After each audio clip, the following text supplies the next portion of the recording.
Good afternoon dear students. Gayatri PG college Sanchore के YouTube channel पर आप सभी का स्वागत है। अभी तक आपने अगर हमारे चैनल को सब्सक्राइब नहीं किया है तो उसे आज ही सब्सक्राइब करें ताकि आपको जल्दी से जल्दी वीडियो नोटिफिकेशन मिलते रहे। आज हम जो टॉपिक इस लेक्चर में डिस्कस करेंगे वो बीएससी बीएड पार्ट फर्स्ट और बीएससी पार्ट फर्स्ट के first paper animal diversity and evolution, प्राणी विविधता एवं जैव विकास का एक टॉपिक है। और आज हम डिस्कस कर रहे हैं एनिमल के मॉडर्न क्लासिफिकेशन के बारे में। जंतुओं का जो आधुनिक वर्गीकरण जो हम आज पढ़ते हैं, उस आधुनिक वर्गीकरण में जंतुओं का वर्गीकरण किस प्रकार किया गया है, उस वर्गीकरण को करने का आधार क्या रहा है, ऐसे कुछ टॉपिकों के बारे में हम आज के लेक्चर में डिस्कस करेंगे। तो शुरुआत होती है दो वैज्ञानिकों से। एक का नाम है स्टोरर और दूसरे का नाम है यूसिंजर। तो स्टोरर और यूसिंजर ने एक बुक पब्लिश की जिस बुक का नाम था जनरल जूलॉजी। और इन वैज्ञानिकों ने अपनी इस बुक में पहली बार एनिमल किंगडम के क्लासिफिकेशन को प्रस्तुत किया। और आज जो वर्गीकरण जंतुओं का हम पढ़ते हैं वो इन्हीं स्टोरर और यूसिंजर के द्वारा दिए गए वर्गीकरण पर आधारित है। यहां तक ठीक। तो क्या किया स्टोरर ने, यूसिंजर ने? इन वैज्ञानिकों ने एनिमल किंगडम को, जंतु जगत को कुल 23 फाइलम के अंदर क्लासिफाई कर दिया। और दो प्रकार के फाइलम, हिंदी में उसे हम संघ कहते हैं। तो जंतुओं के ये जो फाइलम हैं ये दो कैटेगरी में डिवाइड किए गए हैं। तो ऐसे नाम आते हैं। एक कैटेगरी बनाई गई है मेजर फाइलम की और दूसरी कैटेगरी बनाई गई है माइनर फाइलम की। यानी जंतुओं के वृहद संघ मेजर फाइलम को कहेंगे, जंतुओं के लघु संघ माइनर फाइलम को कहेंगे। अब कौन से फाइलम मेजर होंगे, कौन से फाइलम माइनर होंगे, इसका निर्धारण दो लक्षणों के या दो बातों के आधार पर किया जाएगा। तो उसमें पहली इंपॉर्टेंट बात है नंबर ऑफ स्पीशीज, कि किसी संघ में प्रजातियों की संख्या कितनी है। तो जितने नंबर ऑफ स्पीशीज ज्यादा होंगे उन्हें मेजर फाइला या वृहद संघ की श्रेणी में रखा जाएगा।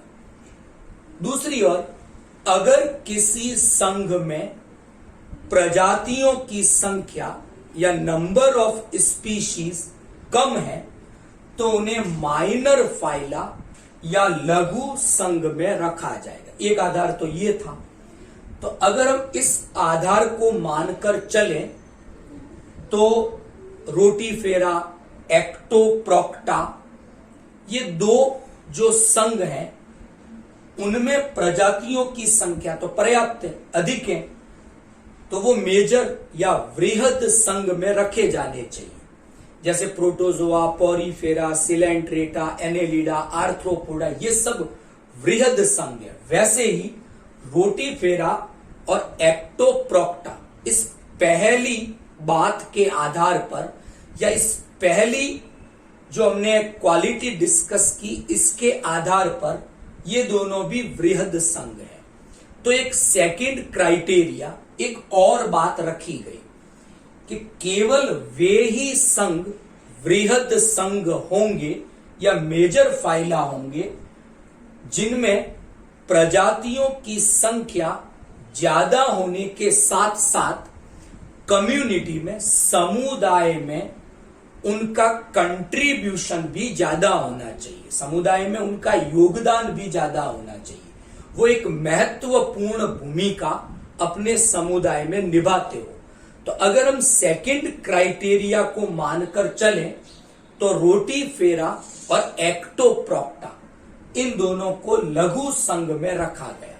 मैं उदाहरण के लिए कुछ वृहद संघों के नाम आपको बता देता हूं और कुछ लघु संघों के बात आपको बता देता हूं। Protozoa, porifera, coelenterata, platyhelminthes, nematoda, annelida, arthropoda, mollusca, echinodermata और कॉर्डेटा, ये सभी के सभी मेजर फाइला या वृहद संघ हैं।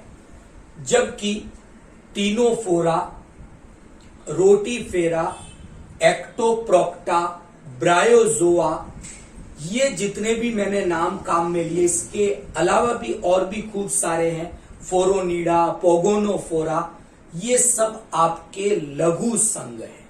तो एक बात क्लियर हुई होगी कि एनिमल किंगडम में कई एनिमल फाइला है, संघ है जंतुओं के। अब ये संघ या तो मेजर फाइला होंगे, वृहद संघ होंगे, या ये माइनर फाइला, लघु संघ होंगे। कौन से फाइलम मेजर, कौन से फाइलम माइनर होंगे, इसका निर्धारण दो क्राइटेरिया के आधार पर किया जाएगा। पहला हमने डिस्कस किया नंबर ऑफ स्पीशीज, प्रजातियों की संख्या, जितनी ज्यादा होगी मेजर फाइला, कम होगी माइनर फाइला। और दूसरा जो क्राइटेरिया था वो था कंट्रीब्यूशन इन कम्युनिटी, समुदाय में उनकी भूमिका, उनका योगदान। अगर उनका योगदान ज्यादा है तो मेजर, और उनका योगदान नेग्लिजिबल है, नगण्य है, कोई विशेष योगदान नहीं है, तो उन्हें माइनर फाइला में रखा जाएगा। एक चीज आपको समझ में आई। अब स्टोरर और यूसिंजर ने क्या किया, किंगडम एनिमल को, जंतु जगत को दो सब किंगडम में क्लासिफाई किया है। एक चार्ट मैंने बनाया है और इस चार्ट के माध्यम से ये समझाने का प्रयास किया है कि जगत जंतु, या जो जंतु जगत है, एनिमल किंगडम है, उसका वर्गीकरण किस प्रकार किया गया है। मेरे अगले लेक्चर में मैं ये डिस्कस करूंगा कि ये जो जंतुओं का वर्गीकरण किया यूसिंजर ने, स्टोरर ने, इसके पीछे बेसिस, आधार क्या थे, वो हम अगले लेक्चर में डिस्कस करें। अभी एक आउटलाइन क्लासिफिकेशन किंगडम एनिमल का हम डिस्कस कर रहे हैं। तो एनिमल किंगडम को टू सब किंगडम में क्लासिफाई किया है, जिसमें पहला सब किंगडम प्रोटोजोआ है, दूसरा सब किंगडम मेटाजोआ है। नाम याद रहेंगे, डिटेल हम बाद में डिस्कस करेंगे। एक जानकारी यहां याद रहनी चाहिए कि ये जो दो सब किंगडम बनाए गए हैं, इन्हें बनाने का आधार था नंबर ऑफ सेल्स, कोशिकाओं की संख्या, कि जो प्रोटोजोआ सब किंगडम है इसमें हमने उन एनिमल्स को सम्मिलित किया है जिनमें एक सिंगल सेल यानी केवल एक ही कोशिका उपस्थित होती है। तो इन्हें हम सिंपली यूनिसेल्यूलर या एसेल्यूलर एक कोशिकीय जंतु अथवा अकोशिकीय जंतुओं के नाम से जानते हैं। केवल एक ही फाइलम इस सब किंगडम में आता है, उसका नाम है प्रोटोजोआ। अमीबा, पैरामीशियम, ये सब इसके एग्जाम्पल हैं। तो पहला सब किंगडम हुआ। जो हमारा दूसरा सब किंगडम है उसका नाम रखा गया है मेटाजोआ। अगर मैं डिफाइन करूं तो मेटाजोआ ग्रुप है मल्टी सेल्यूलर एनिमल्स का, कि जितने भी बहुकोशिकीय जंतु हैं उन्हें सब किंगडम मेटाजोआ में सम्मिलित किया गया है। और शुरुआत होती है पॉरीफेरा से लेकर इकाइनोडर्मेटा, ये सभी मेटाजोआ सब किंगडम में रखे गए फाइला या संघ है। तो एक जानकारी समझ में आई। अब नेक्स्ट लेवल पे आगे चलें कि सब किंगडम मेटाजोआ का हमने फिर क्लासिफिकेशन किया और आगे हमने इन्फ्रा किंगडम बनाए। तो हमने टोटल 3 इन्फ्रा किंगडम बनाए हैं। एक का नाम रखा पैराजोआ, दूसरे का नाम रखा मीसोजोआ और तीसरे का नाम रखा एंटेरोजोआ या यूमेटाजोआ। तो अब हमारे पास 3 इन्फ्रा किंगडम है। एक एक करके डिस्कस करते हैं क्या फीचर्स होंगे इनके। पैराजोआ है, इनमें मोर देन वन यानी एक से ज्यादा कोशिकाएं हैं, मल्टी सेल्यूलर है, ये सभी मल्टी सेल्यूलर है। नंबर 2, पैराजोआ में अभी तक टिश्यू यानी ऊतकों का विकास नहीं हुआ है, टिश्यू नहीं बने।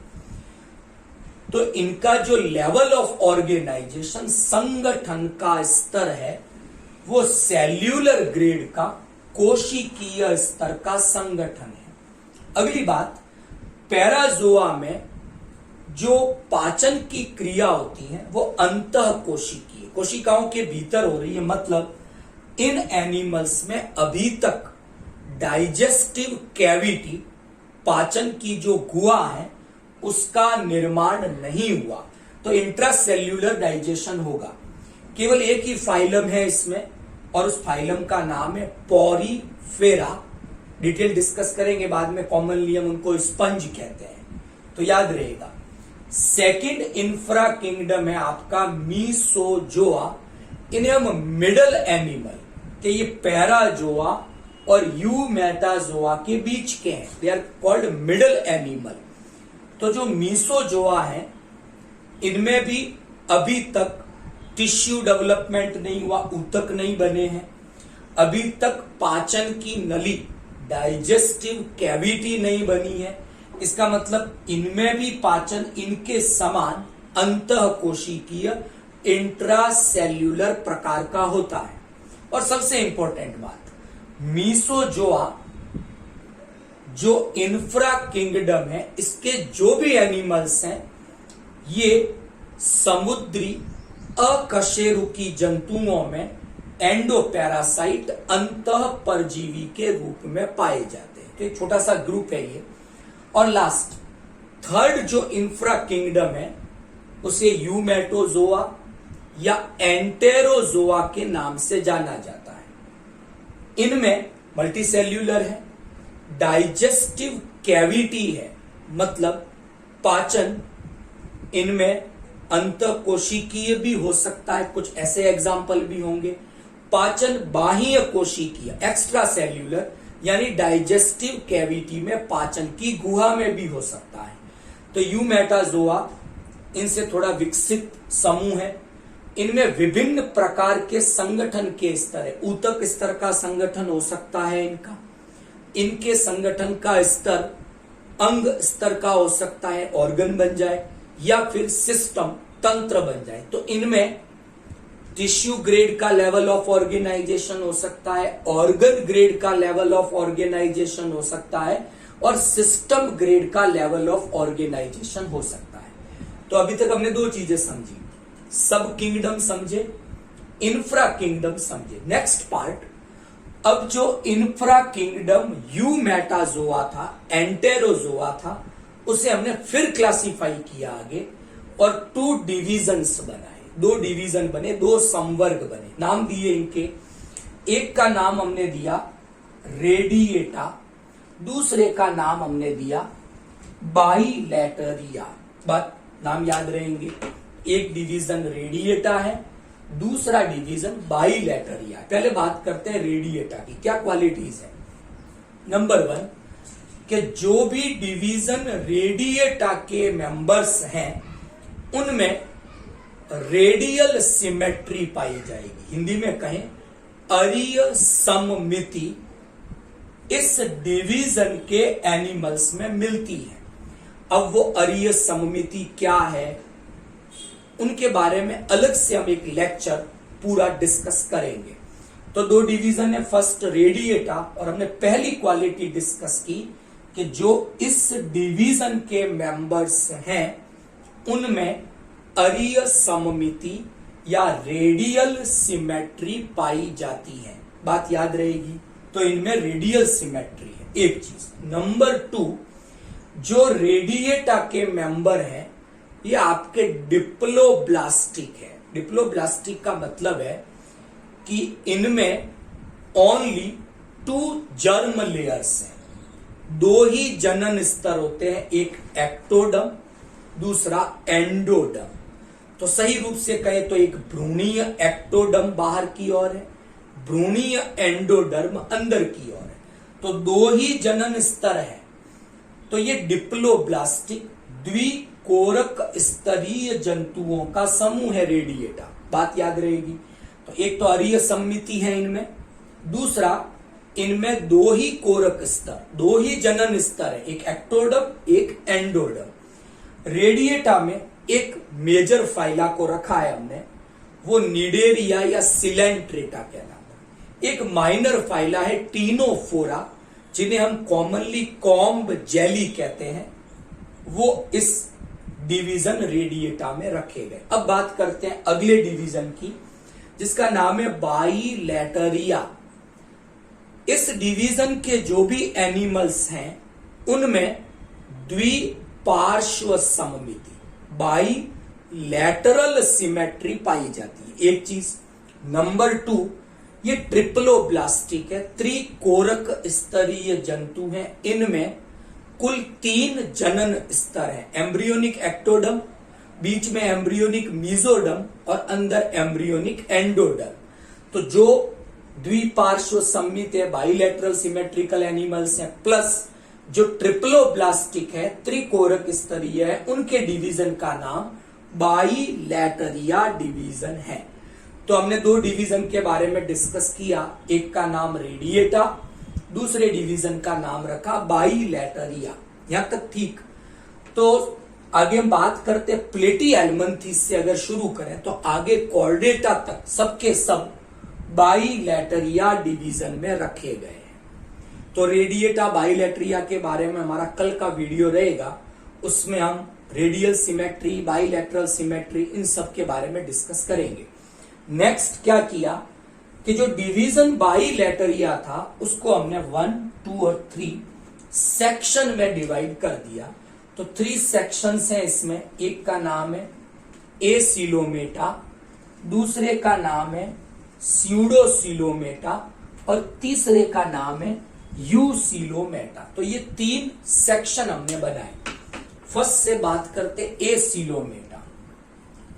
प्लेटीहेल्मिन्थेस, चपटे कृमि जिन्हें कहा जाता है, flatworm, they are the example of section acoelomata. क्या होता है कि इन जंतुओं में जो सेक्शन एसिलोमेटा के हैं उनमें किसी भी प्रकार की सीलोम, जिसे हिंदी में देह गुहा कहा जाता है, वो नहीं पाई जाती। तो क्या होगा कि बॉडी वाल यानी देह भित्ति, और अंदर है डाइजेस्टिव कैविटी, आहार नाल। तो इन दोनों के बीच में between body wall and alimentary canal कुछ मीजेनकाइम टिश्यू भरे हुए हैं। किसी भी प्रकार की कोई कैविटी वहां पर प्रेजेंट नहीं है, इसलिए इन्हें एसिलोमेटा नाम दिया गया है। मैंने एग्जांपल बताया प्लेटी हेलमंथीज, वो इस सेक्शन में सम्मिलित किए गए हैं। सेकंड सेक्शन है हमारा स्यूडोसिलोमेटा। इसमें हमने नीमेटोडा फाइलम है। सुपर फाइलम की बात करें एसके हेलमिंथस, उसको इस सेकंड सेक्शन में रखा गया है स्यूडोसिलोमेटा में। इनमें आभासी यानी कूट गुहा उपस्थित है। क्या होता है इनमें कि एक प्राइमरी कैविटी बनती है और उस प्राइमरी कैविटी का नाम है ब्लास्टोसील, कोरक गुहा। सामान्यतः जंतुओं में क्या होता है कि वो कोरक गुहा भ्रूणीय परिवर्धन के साथ समाप्त हो जाती है और उसकी जगह सिलोम का निर्माण हो जाता है, वास्तविक देह गुहा बन जाती है। लेकिन इनमें वो प्राइमरी कैविटी ब्लास्टोसील मेंटेन रहती है, बनी रहेगी। तो ये जो सिलोम बनी सिलोम नहीं कहेंगे, ये जो कैविटी बनी, जो गुहा बनी, वो वास्तविक नहीं है, क्योंकि वास्तविक देह गुहा की कुछ क्वालिटीज है। क्या क्वालिटीज है? पहली बात कि ये जो वास्तविक देह गुहा होगी वो मीजोडर्म से लाइंड, आस्तरित होनी चाहिए।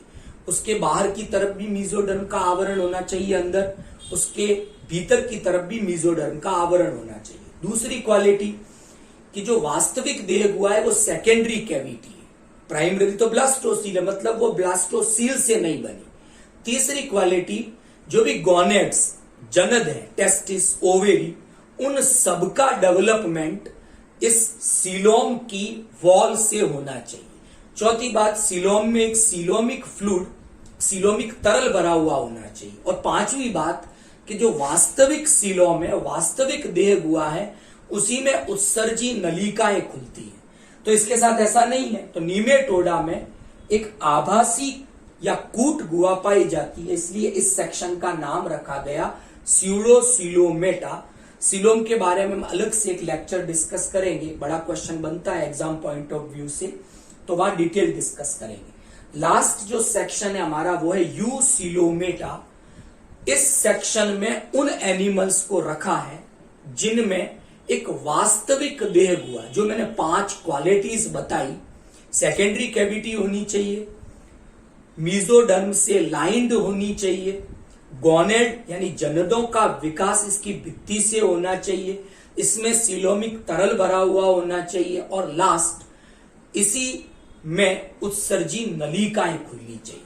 तो ऐसी एक वास्तविक देह गुहा जिन जंतुओं में है, उनके सेक्शन का नाम यूसिलोमेटा, और इनकी शुरुआत एनेलिडा से होती है। Annelida, arthropoda, mollusca, Echinodermata, Chordata, ये सब आपके यूसिलोमेटा सेक्शन में रखे गए। अच्छा, सीलोम किस प्रकार बनेगी उसके आधार पर यूसिलोमेटा फिर 2 पार्ट्स में बांटे गए, 2 ग्रुप में बांटे गए। एक का नाम रखा है साइजोसिलोमेटा, इसमें आपके एनेलिडा, आर्थ्रोपोडा, मोलस्का आएंगे। दूसरा है एंटेरोसिलोमेटा, जिसमें इकाइनोडर्मेटा, कॉर्डेटा आएंगे। तो सीलोम के डेवलपमेंट या सीलोम के बनने का तरीका, उसका परिवर्तन किस प्रकार होगा, उसके आधार पर सेक्शन यूसिलोमेटा को 2 ग्रुप में डिवाइड किया। एक साइजोसिलोमेटा, दूसरा एंटेरोसिलोमेटा। तो जब हम सीलोम डिस्कस करेंगे तो डिटेल उसके बारे में डिस्कशन करेंगे। तो आई होप आज जो हमने डिस्कस किया कि जो किंगडम एनिमल है उनका एक आउटलाइन क्लासिफिकेशन हमने डिस्कस किया है। कल के लेक्चर में कि ये जो क्लासिफिकेशन किया गया इसके बेसिस क्या थे, किन आधारों पर ये वर्गीकरण किया गया, इस पे हमारा डिस्कशन रहेगा। Thank you.